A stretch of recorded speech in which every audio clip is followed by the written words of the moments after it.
And hello to you, and welcome to the Richard Nichols Podcast, the personal development podcast series that's here to help inspire, educate, and motivate you to be the best you can be. I'm psychotherapist Richard Nichols, and this episode is titled Self-Sabotage. And if you're ready, we'll start the show. Hey there, everybody. Happy New Year. How's tricks? You had a good weekend? I'm recording this on the Friday, so I can't tell you how my weekend's gonna go yet. A bit busy, probably. The in-laws are popping round for lunch on Saturday. Some friends are coming round for dinner tomorrow night, Saturday night, and I'm supposed to be meeting up with some other friends for Sunday lunch in some pub and then visiting somebody else in the evening to wish them a Happy New Year. And I've got to do a tip run as well. Got a load of cardboard boxes and stuff that I dumped in my car boot.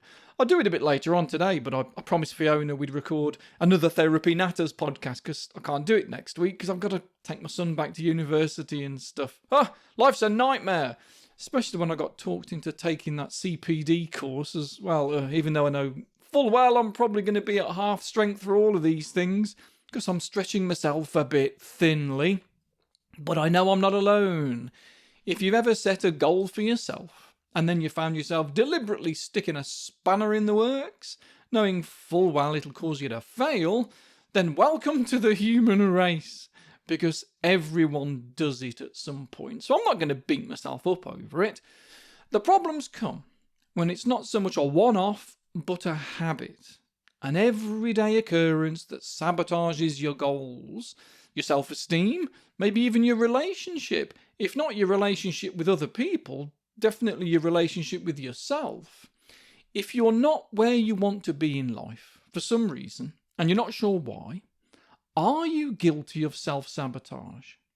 Do you want to become healthier, yet you hoover up peanut M&Ms that you'd actually bought for the kids, straight from the bag, knowing full well that if you just tipped a few of them into a little ramekin with some raisins or something, took that to the sofa, well, then you wouldn't be angry with yourself come the end of the night and give yourself a mental smack around the back of the head.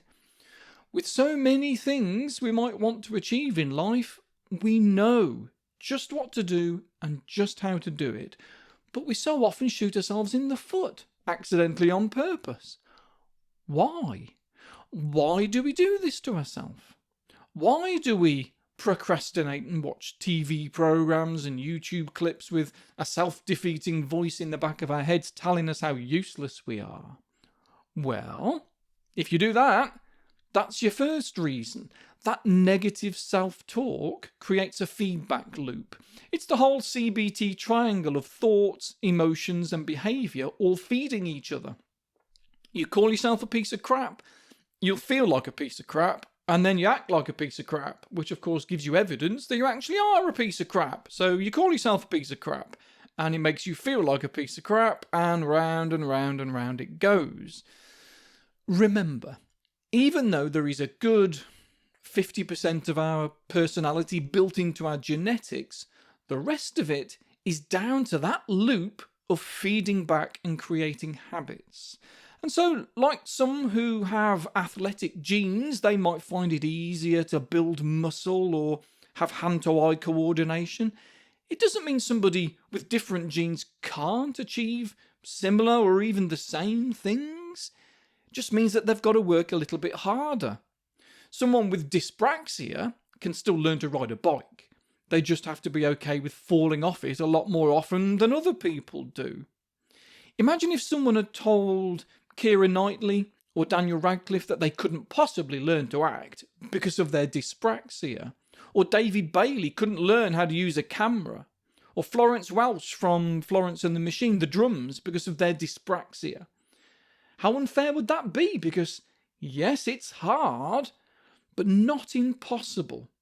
So even if you're genetically coded to self-sabotage, even if you've been programmed by 20 years or more of bad habit to expect no good from yourself, that doesn't mean you have to fulfill the prophecy.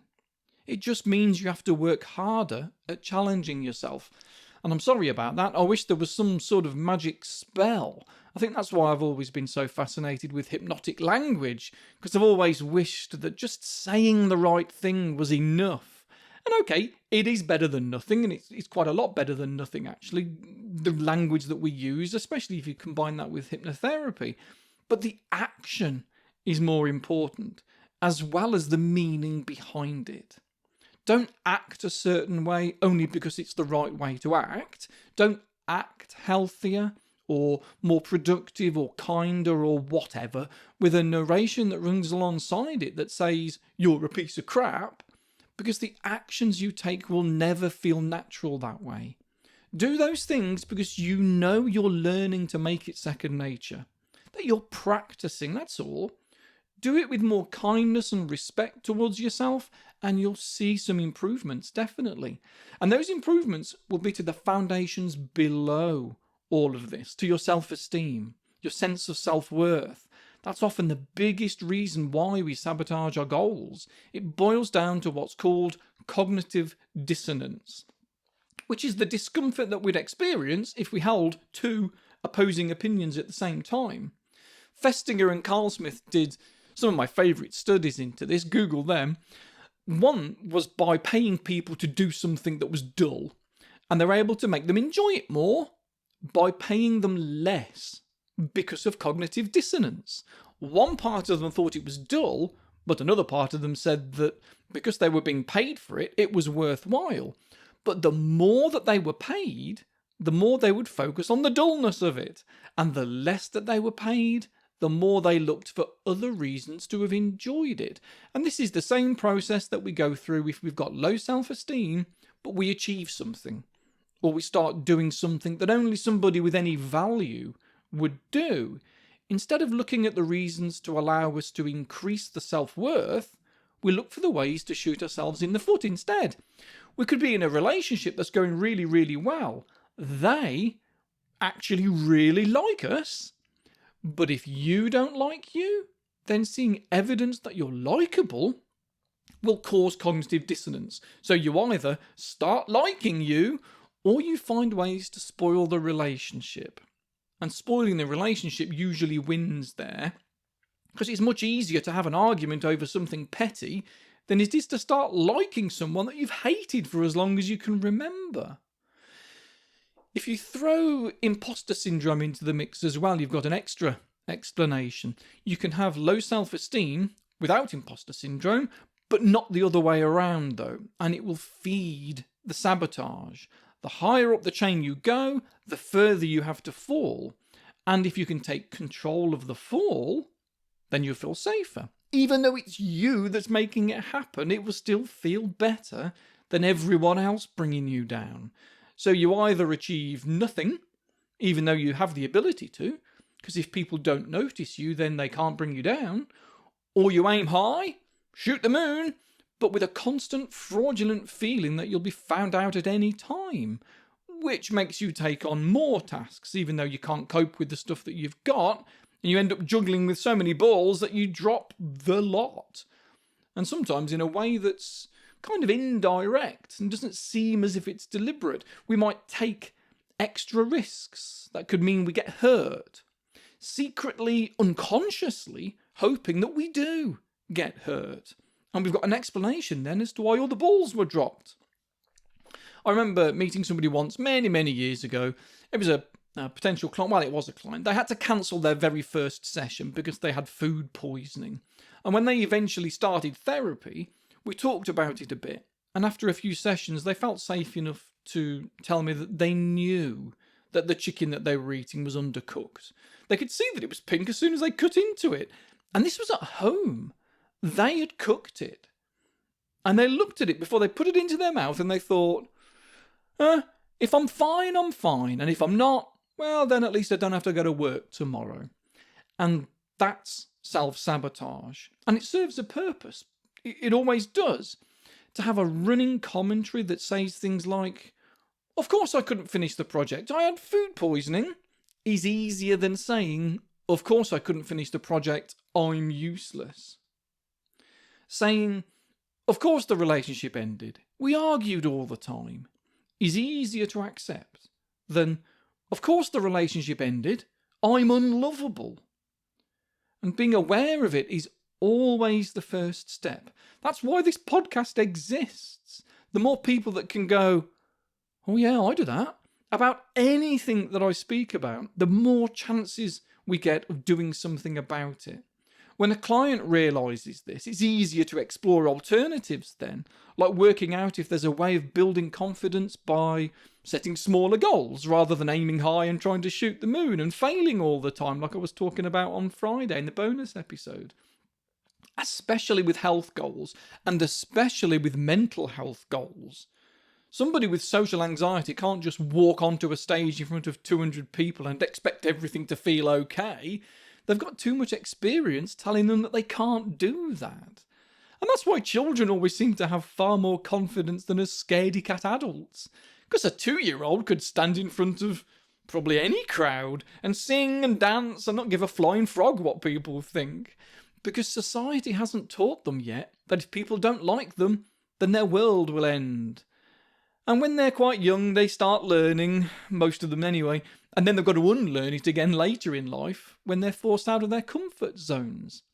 But when that's done naturally, it's done slowly. When they're young, they go from being able to pay for a chocolate bar in the shop when they're 9 or 10 or whatever, and then it moves on to being okay with asking a teacher for help, and then asking a stranger for directions, and then ordering a Chinese takeaway on the phone and so on, until eventually they work their way up and they're standing in front of 200 people expecting everything to go okay. But it might take 20 years or more.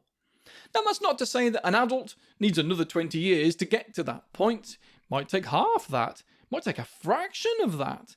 Depending on existing experience and a good acceptance of the fight or flight response, might only take a couple of months.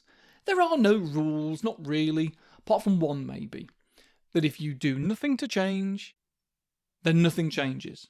It's like the famous quote, if you always do what you've always done, you'll always get what you always got.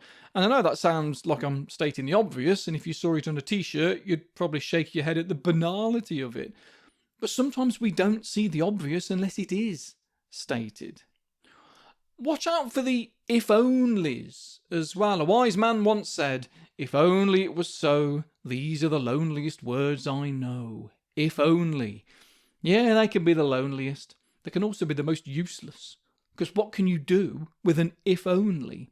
If only the past didn't happen the way that it did. And I'm sorry that it did, but it did. And there is nothing you can do about it other than accept it. Because without acceptance, you'll ruminate on those things. If only I'd gone to university, things would be different. Ruminating on that, sabotaging the now with the if-onlys from the past, that's going to stop you from looking for a training course in the now that makes the change that you want for your future. Because the future if-onlys are the only ones that can be dealt with. If only I could just... Look for those things. The future if-onlys. It'll help you see the steps that take you to it. And if letting go of the past makes you uncomfortable, just sit with that for a bit. Don't ignore those feelings. So often the reason people get stuck in stuff is because they try so hard to let things go that they end up getting stuck. They push their feelings away without acknowledging them. Acknowledging how you feel to yourself and allowing yourself to feel them doesn't make you punch a co-worker in the nose because you're angry at them. Expressing your emotions doesn't mean crying on the bus. Well, I guess both of those things are, but they're not useful ways. If you feel sad, if you feel lonely, hurt, rejected, whatever, feel it so you can understand it. I think of emotions like boiling pasta. If your pot is too small or there's too much water and it starts to boil over, it makes a mess. But if you just lift the lid, angle it so that a bit of steam escapes, you've got a gentle release that stops you needing to clean up after yourself. Just let a bit out. Feel the emotion. Sit with it. It'll help you understand what it really means. I've had to do a lot of work on myself over the years this way, and believe me, ignoring how you feel, forcing yourself to feel a different way when inside you're screaming, that really makes a mess. Through sabotage and procrastination and in many unhealthy coping strategies that ultimately lead you to having a bit of a meltdown in a real ale pub in front of your mates if recent experiences of mine are anything to go by. So sit with it instead. Lift the lid off it a bit. Let some of the steam out. And it'll help you to wipe the slate clean and carry on with the steps that take you to your goals. And one thing I'll add here, actually, before I go, that's just made me think. Wiping the slate clean. A lot of people will sabotage in some way and they think, okay, tomorrow's another day. I'll do better tomorrow. I don't know why we think that going to bed and starting the day all over again is the only way of wiping the slate clean and starting again, because it really isn't. It might be 3:30 and you feel that you've wasted the day. It's quite defeatist to think that you've wasted the whole day and you now can't do anything until tomorrow to help you towards your goals. Well, wipe the slate clean then, even if it is 3:30. Let off some steam to wipe the slate clean. Watch a YouTube video, do some relaxation exercises. So what if it's then 4 o'clock? So what if you only end up working towards your goal for an hour because of family commitments? You don't have to wait until tomorrow. You can still do something, especially if you don't have any evening commitments. As with many things, there's a middle ground between doing too little and doing too much. Find it. And wipe the slate clean with some of my hypnotherapy tracks if you want. There's loads on Patreon, and today's is called The Habit Garden, all about breaking unhelpful habits to help make changes. And if you're not a patron of mine on Patreon, then you can still find some of the shorter versions of my hypnotherapy tracks. They're on my website. Subscribe to my email list at richardnichols.net, if you haven't already subscribed, that is, and you'll be sent a little link with where to go to listen to the free ones. But if you are full-on Patreon patron, then you get the full tracks in your podcast feed. Either way, take some time to chill out, pause your thoughts, and I'll be back next time with another exciting instalment. And I will speak to you then, you beauties. See ya!